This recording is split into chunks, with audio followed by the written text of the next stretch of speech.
নতুন বছর আমরা কিভাবে কাটাবো। আমরা এক্ষেত্রে 4টা পয়েন্ট তুলে ধরেছিলাম। একটু মনোযোগ দিয়ে আলোচনা শুনলে আশা করি আলোচনা আমলে বাস্তবায়ন করা সম্ভব হবে ইনশাআল্লাহ। প্রথম নাম্বার পয়েন্ট হলো, আল্লাহ পাক আমাদেরকে যে সুযোগ দিয়েছে, সময় দিয়েছে, সেই সময়ের শুকরিয়া আদায় করা। কারণ হলো সময় বড় দামি নিয়ামত। আল্লাহ পাক আমাদেরকে অসংখ্য অগণিত নিয়ামত দান করছেন। অন্যতম গুরুত্বপূর্ণ নিয়ামতের নাম হলো সময়। আল্লাহ পাক সময়ের ব্যাপারে কসম খাইছেন। বোঝা গেল সময়ের দাম, সময়ের গুরুত্ব, সময়ের মূল্য আল্লাহ পাকের কাছে আছে। এজন্যে বান্দার উচিত বেশি বেশি সময় যে আল্লাহ পাক দিছেন সেই সময়ের গুরুত্ব দেওয়া। আল্লাহ তো একটা সূরাই নাজিল করছেন, ছোট্ট সূরা ওয়াল আসর, সময়ের কসম, যুগের কসম। সময়ের গুরুত্ব আল্লাহর কাছে আছে। দেখেন, একটা বছর আমাদের থেকে পার হয়ে গেছে। আমাদের হায়াত তো নির্ধারিত, আমাদের হায়াত এটা লিপিবদ্ধ হয়ে গেছে। কত বছর আমরা হায়াত পাবো, 60 বছর না 70 বছর না 80 বছর, এটা কিন্তু লেখা হয়ে গেছে, এটা আর পরিবর্তন হবে না। আমলের মাধ্যমে কিছু কিছু আমল আছে যার কারণে হায়াতে বরকত আসে। বরকতের ব্যাখ্যা, বরকতের বিষয়টা হলো, যেই কাজটা আপনি আগে আধা ঘন্টায় করতেন, ওই কাজটা আল্লাহ পাক 10 মিনিটে করার তৌফিক দান করবে। এটা হলো বরকতের ব্যাখ্যা। আপনার 60 বছর যে লেখা হয়ে গেছে, এখান থেকে 1 বছরও বাড়বে না। এই 60 বছর পর্যন্ত আপনি হায়াত পাবেন। তো এবার আপনি অঙ্ক মিলান।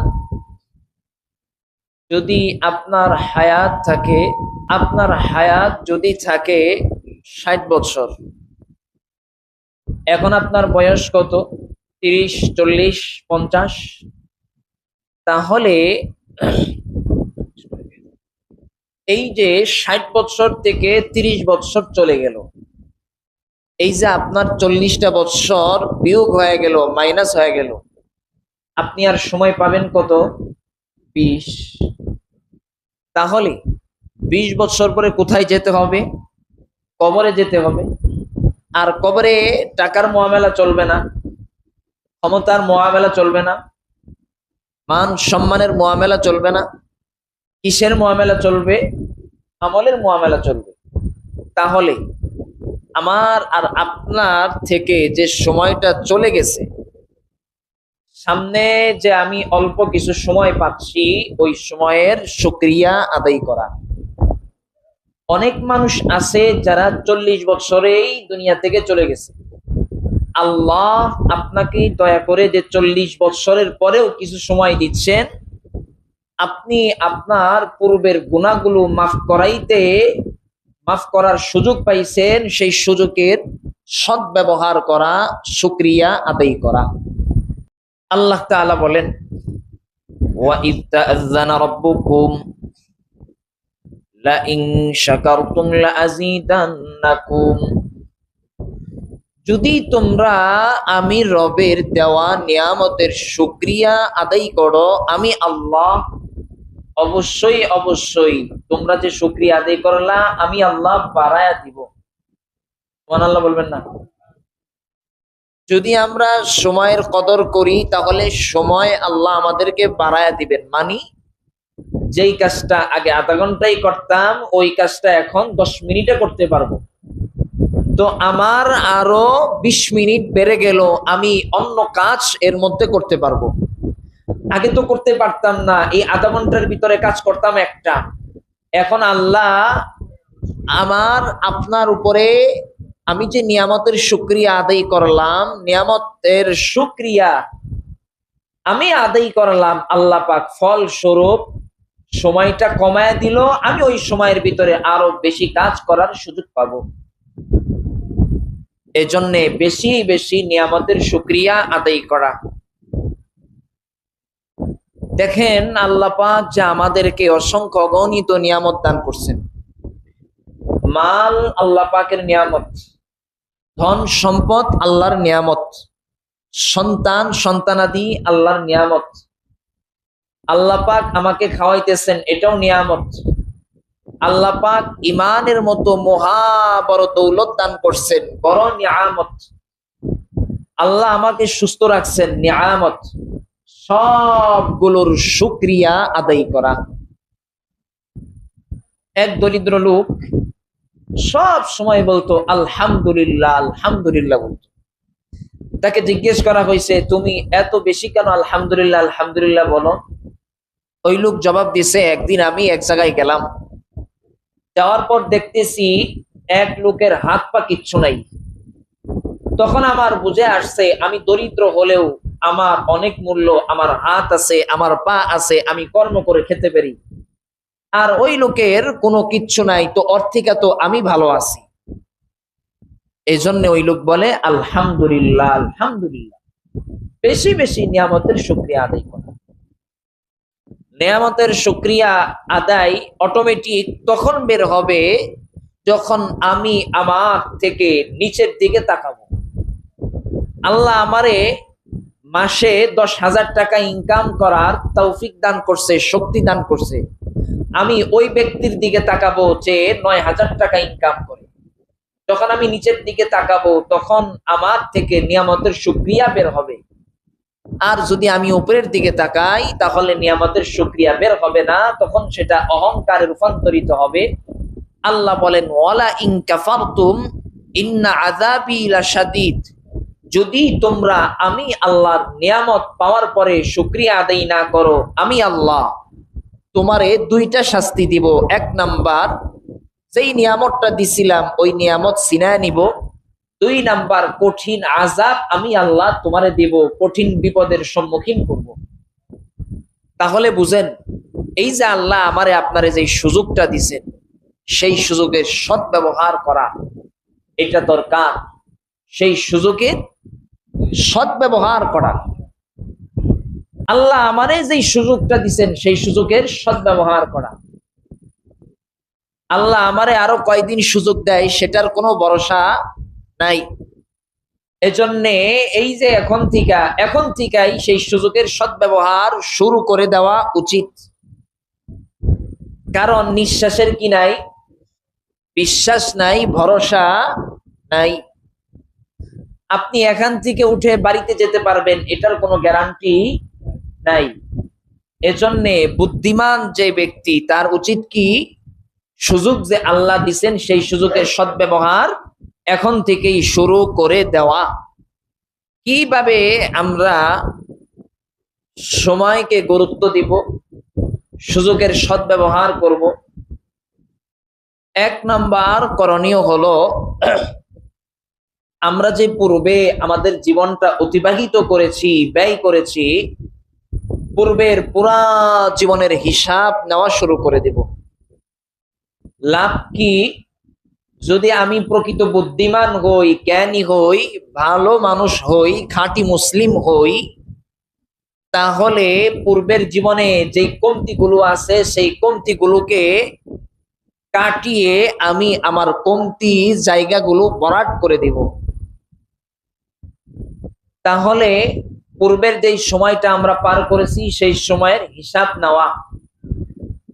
খলিফাতুল মুসলিমিন হযরত ওমর ফারুক রাদিয়াল্লাহু তাআলা আনহু উনি বলেন, হাসিবু ক্বাবলা আন তুহাসাবু। দুনিয়ার মানুষ তোমরা শুনে রাখো, তোমাদের হিসাব নেওয়া হবে। আল্লাহ তোমার সময় দিছে, সেই সময়ের হিসাব নেওয়া হবে। বান্দা তুমি সময়টা কোন কাজে ব্যয় করছো? আল্লাহ তোমার যৌবন কাল দিছে, বান্দা তুমি যৌবন কাল কোন কাজে ব্যয় করছো? হিসাব নিবেন আল্লাহ। আল্লাহ তোমারে ধন দৌলত দিছেন, আল্লাহ হিসাব নিবেন, বান্দা তুমি ধন দৌলত কোন কাজে ব্যয় করছো? আল্লাহ তোমারে সন্তান সন্তানাদি দান করছে, আল্লাহ হিসাব নিবেন বান্দা তুমি সন্তান সন্তানাদের কোন পথে চালাইছো, সব কিছুর হিসাব নিবেন আল্লাহ। হযরত ওমর ফারুক বলেন, হাসিবু ক্বাবলা আন তুহাসাবু, আল্লাহর হিসাব নেওয়ার পূর্বেই তোমরা তোমাদের নিজেদের হিসাব নিয়ে ফেলো। আল্লাহর হিসাব নেওয়ার পূর্বেই তোমরা তোমাদের নিজেদের হিসাব নিয়ে ফেলো। এতে করে লাভ হবে, তোমরা যেই আল্লাহর নিয়ামত যে দিছে আল্লাহ, ওগুলো সঠিক রাস্তায় ব্যয় করো নাই। এখন থেকে তোমরা সঠিক রাস্তায় ব্যয় করতে পারবা যদি তোমরা হিসাব নিতে পারো। ওয়াজিনু আ'মালাকুম ক্বাবলা আন তুজানা আলাইকুম, প্রত্যেকটা কাজের হিসাব আল্লাহ পাক আমলনামায় দাঁড় করাবেন। প্রত্যেকটা কাজের হিসাব আল্লাহ নিবেন, ওজনে দাঁড়িপাল্লায় দাঁড় করাবেন। যেই কাজই করেন না কেন আল্লাহ দাঁড়িপাল্লায় দাঁড় করাবেন। আপনার প্রত্যেকটা কাজ আল্লাহ পাক ওজনের মাপকাঠিতে দাঁড় করাইবেন। অতএব দুনিয়ার মানুষ আল্লাহর সেই ওজনের দাঁড়িপাল্লায় তোমাদের আমলগুলো ওজন করার পূর্বে তোমরা তোমাদের নিজেদের আমলগুলোকে মূল্যায়ন করো, দাঁড়িপাল্লায় দাঁড় করাও। কি পরিমাণ কমতি আমার হয়েছে, সময়টা কিভাবে নষ্ট করেছি, সময়টা কিভাবে ব্যয় করেছি। আল্লাহ বললেন ফজরের সময় বান্দা ফজরের আজান হয়েছে, মুয়াজ্জিন ডাক দিছে হাইয়া আলাল ফালাহ, নামাজের দিকে আসো, কল্যাণের দিকে আসো। বান্দা আল্লাহর হুকুম মানো নাই, যোহরে আল্লাহ ডাক দিছেন, আসরে আল্লাহ ডাক দিছেন, মাগরিব এশায় আল্লাহ ডাক দিছেন। বান্দা তুমি আল্লাহর হুকুমের উপর স্যালেন্ডার করো নাই, এগুলো তোমার অপরাধ। তুমি সেই অপরাধ থেকে নিজেকে বাঁচাও।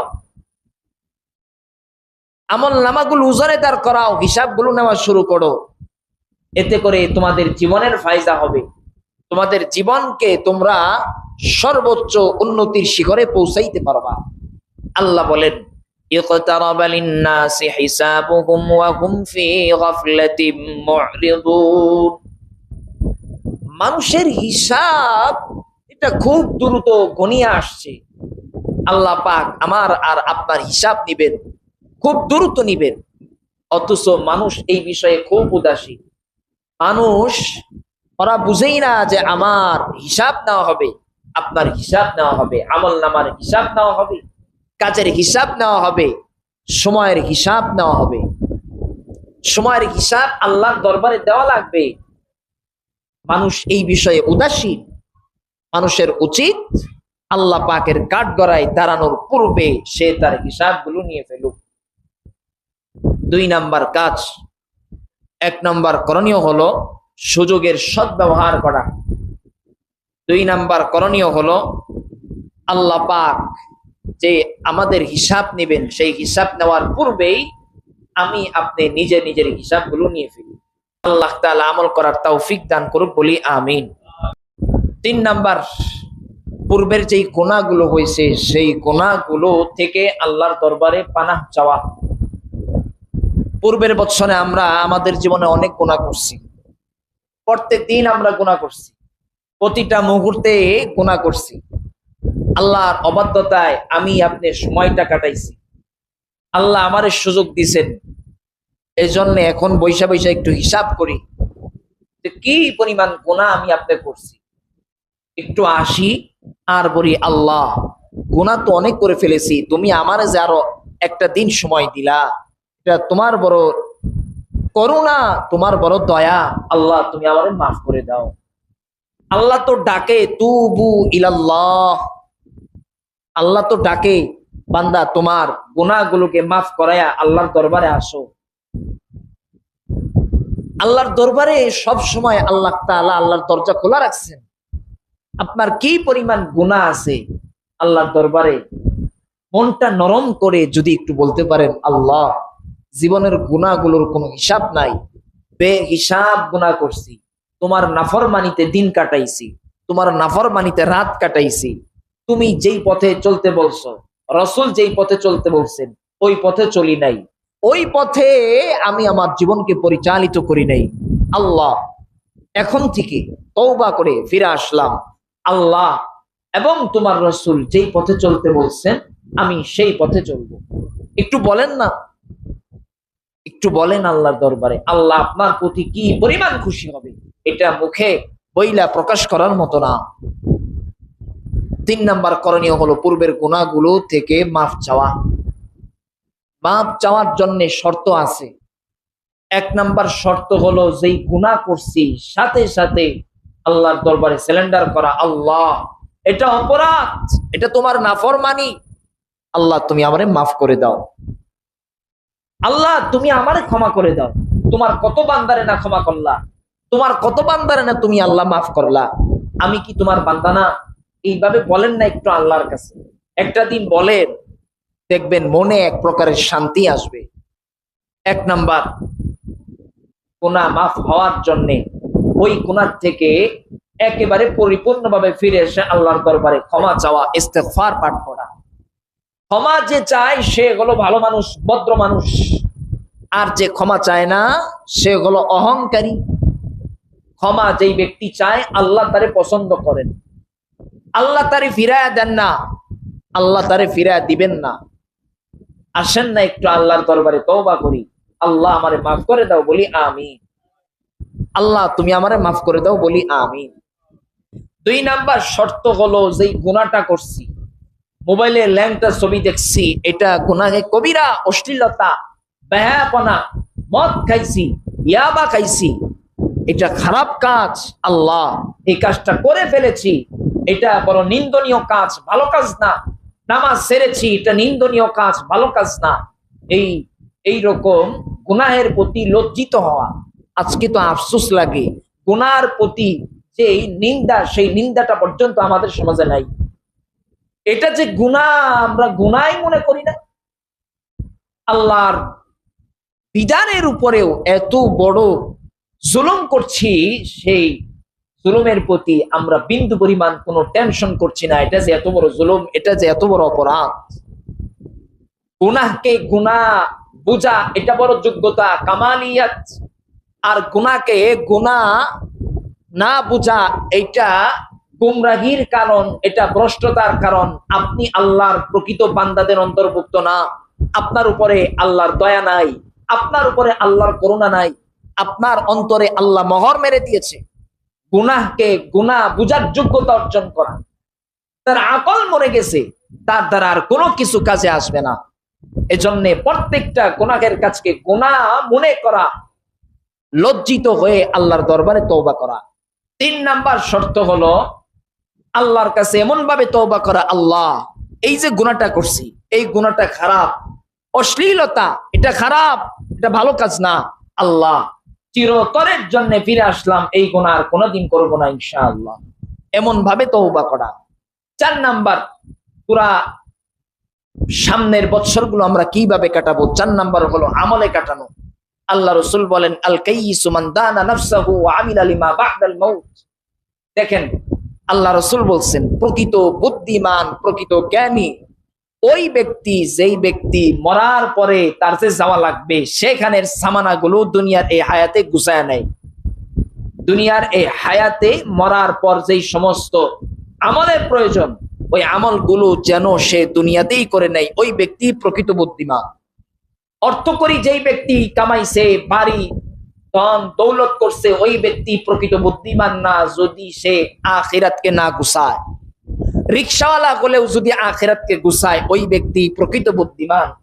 স্বয়ং রাসূল করিম সাল্লাল্লাহু আলাইহি ওয়াসাল্লাম বলছেন,